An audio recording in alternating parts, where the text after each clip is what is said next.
Capítulo 17. E passando por Anfípolis e Apolónia, chegaram a Tessalónica, onde havia uma sinagoga de judeus.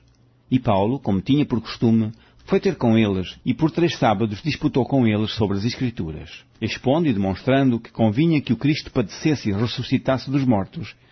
E este Jesus, que vos anuncio, dizia ele, é o Cristo. E alguns deles creram, e ajuntaram-se com Paulo e Silas, e também uma grande multidão de gregos religiosos, e não poucas mulheres principais. Mas os judeus desobedientes, movidos de inveja, tomaram consigo alguns homens perversos de entre os vadios, e, ajuntando o povo, alvoroçaram a cidade, e, assaltando a casa de Jasson, procuravam tirá-los para junto do povo.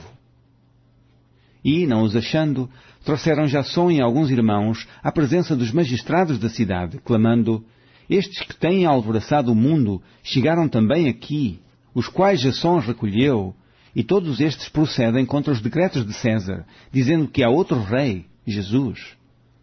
E alvoroçaram a multidão e os principais da cidade, que ouviram estas coisas. Tendo, porém, recebido satisfação de Jasson e dos demais, os soltaram. E logo os irmãos enviaram de noite Paulo e Silas a Bereia, e eles, chegando lá, foram à sinagoga dos judeus.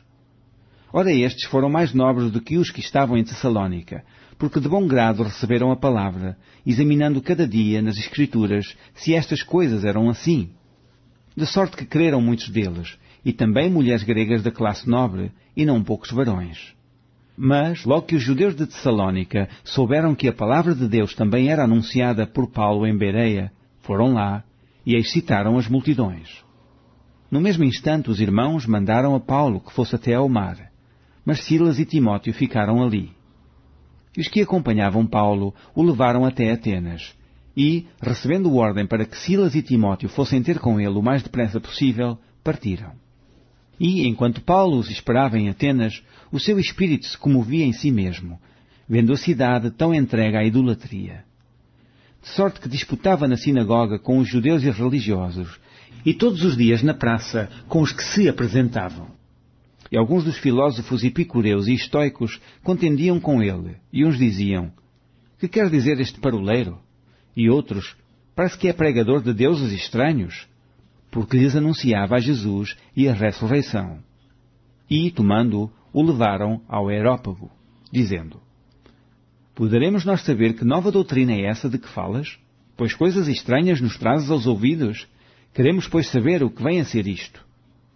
Pois todos os atenienses e estrangeiros residentes de nenhuma outra coisa se ocupavam, senão de dizer e ouvir alguma novidade. E, estando Paulo no meio do Areópago, disse: varões atenienses, em tudo vos vejo um tanto supersticiosos, porque passando eu e vendo os vossos santuários, achei também um altar em que estava escrito: ao Deus desconhecido. Esse, pois, que vós honrais, é o que eu vos anuncio. O Deus que fez o mundo e tudo o que nele há, sendo Senhor do céu e da terra, não habita em templos feitos por mãos de homens, nem tampouco é servido por mãos de homens como que necessitando de alguma coisa, pois Ele mesmo é quem dá a todos a vida e a respiração e todas as coisas.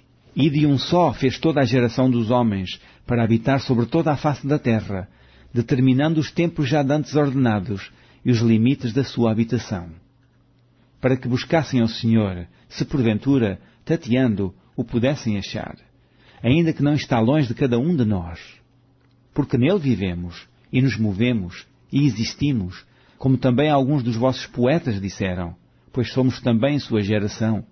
Sendo nós, pois, geração de Deus, não havemos de cuidar que a divindade seja semelhante ao ouro, ou à prata, ou à pedra esculpida, por artifício e imaginação dos homens. Mas Deus, não tendo em conta os tempos da ignorância, anuncia agora a todos os homens e em todo o lugar que se arrependam. Porquanto tem determinado um dia em que com justiça há de julgar o mundo por meio do varão que destinou, e disso deu certeza a todos, ressuscitando-o dos mortos. E, como ouviram falar da ressurreição dos mortos, uns escarneciam e outros diziam: acerca disso te ouviremos outra vez. E assim Paulo saiu do meio deles. Todavia, chegando alguns varões a ele, creram, entre os quais foi Dionísio, Areopagita, e uma mulher por nome Damaris, e com eles outros.